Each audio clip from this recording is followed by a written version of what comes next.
のままでは春闘で中小の企業は 6% 以上の賃上げを求めてるんですよ。ますます他の産業と差がついていって誰も介護の世界に若い人入ってこなくなるんじゃないんですか。賃上げは喫緊の課題だと思います。総理いかがですか。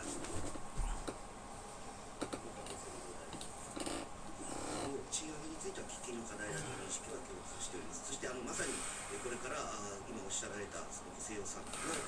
額、これが介護の現場に行き届く、それが経営にどう反映するかということをしっかり見届けた上で、来年の保守会議で必要な措置を講じていくということです。これからも国会の中でしっかり議論していきたいと思いますが、大臣、とにかく賃上げは喫緊の課題ですよ。需要と供給、